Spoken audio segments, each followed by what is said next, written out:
Good afternoon, friends. It is Lifestyle Leadership Lunch and Learn. I am here, large and in charge, with Dr. Michelle Eddy in Minnesota and my favorite client and co-coach, ROXY in Michigan. And we are here, Green Bay, right, ROXY?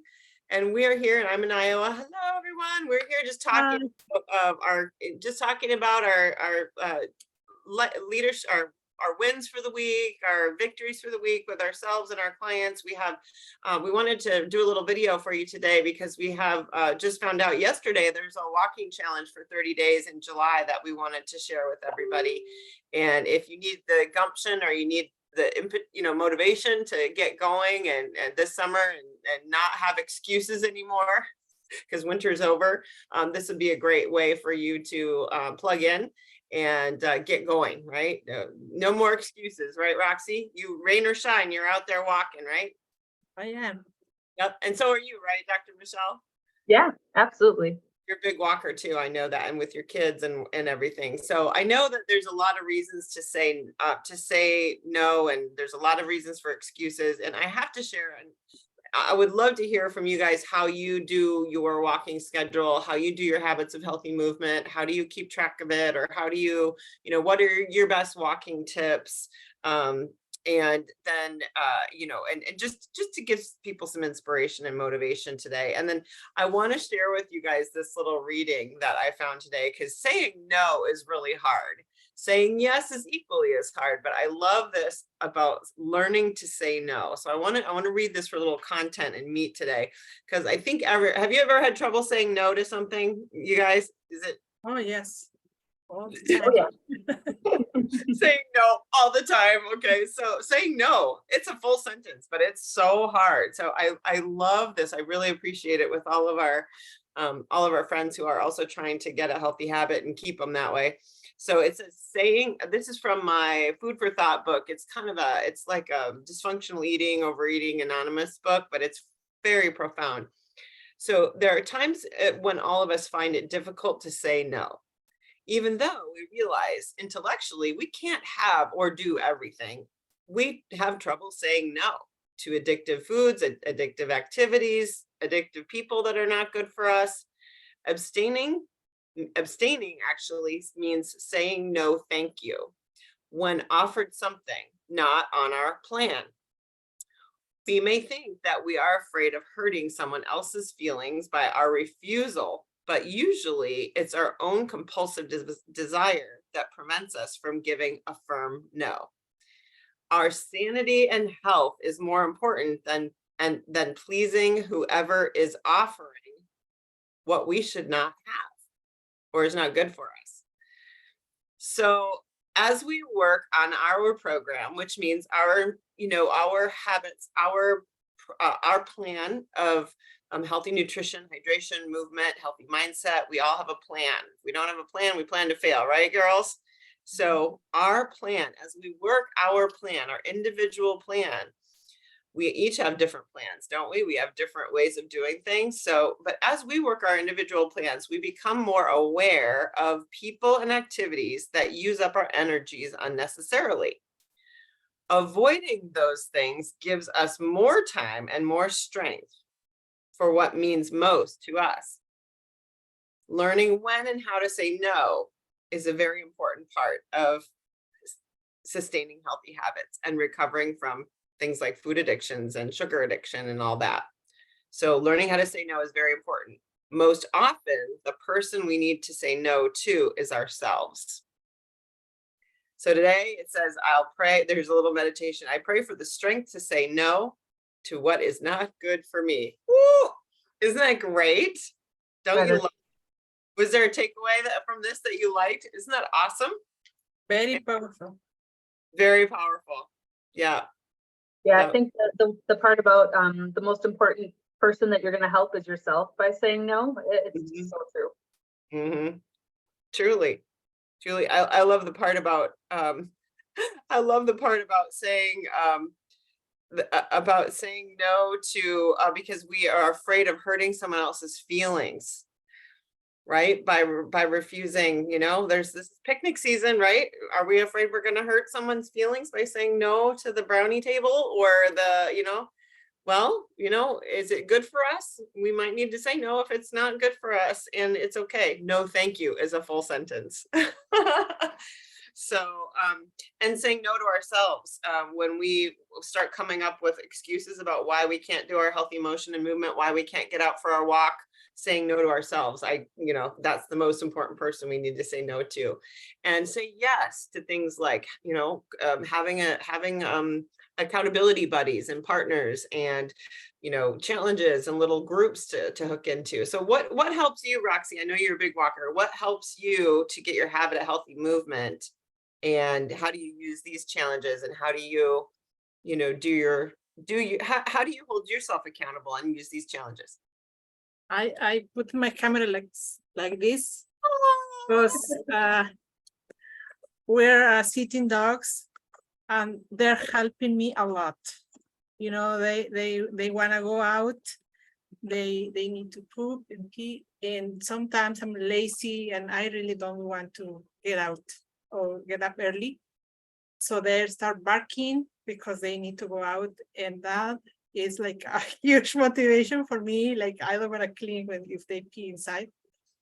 Really, I love them. Dogs are the best. They're the best walking partner, man. You cannot be late when you have a dog. They're like, we're going. Yes, I love them because they're like really nice buddies. Even when they're not, there's no dog in here. Like, I miss them and I become kind of lazy. Mm-hmm. But suddenly my body starts saying me like, get out, go do something. Even when the dog's not there. Yeah, I'm getting used to it. I think my energy go low, and I feel like I need it. So it's just like I'm a habit, and then I said like, okay, maybe I don't have time for gym, or I don't. It's I just have to put it in my day. Yeah. If you don't have time to go to the gym, you can still get your tennis shoes on and go for your walk, right? Yes. I usually like to go in the morning, but then if I can't, I'm still looking during the day, like what can I do, where can I go for a walk? Yes, I just do it and then I feel so good. So I love it. I just do it naturally now. So it's become a habit. You just got to do it. You've got the habit of healthy motion in there. And walking is great because you can do it if you have an off day and you're off your gym schedule, or you have a short day or whatever. You can fit 15 minutes in. Yes, absolutely. If you are, tired, when I'm more tired and boring and all this kind of things, like I need to go out. Right. And recover myself, because if I'm staying home, laying down or watching a movie, that's not gonna help. I feel worse. So I said, get out. And it's like my medicine. I was like, okay, I'm back again. So after all, that's my motivation. Like, okay, I need my pill of nature. When you're tired and when you're feeling least like it is when you need it the most, and you get in nature. Exactly. Yes. You get rejuvenated, you get your energy back.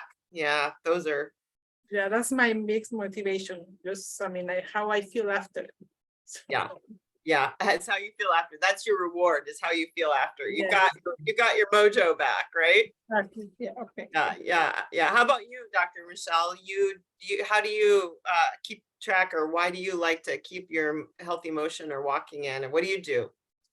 Yeah, so I definitely like to walk. Last night I went on a nice walk, and it was because I was irritated at my daughter. We were kind of butting heads a little bit, and I was like, I just need to get out and walk. So that's what I did. She's often my walking buddy though. So a lot of times she'll come on. I still invited her. I was like, all right, do you want to go on a walk? She said no.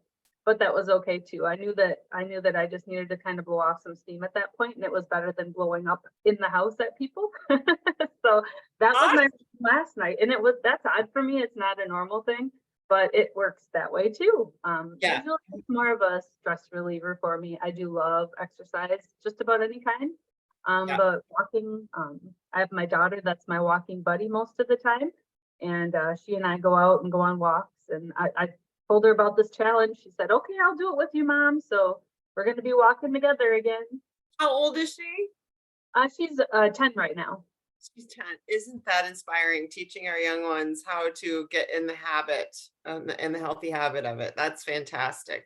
It is Yeah. great control. Absolutely. When I don't get my healthy motion in the day, I am crabby and I'm off all day long, scattered. Don't you guys find the same thing? Oh yeah. Scattered. Yeah, your mood is.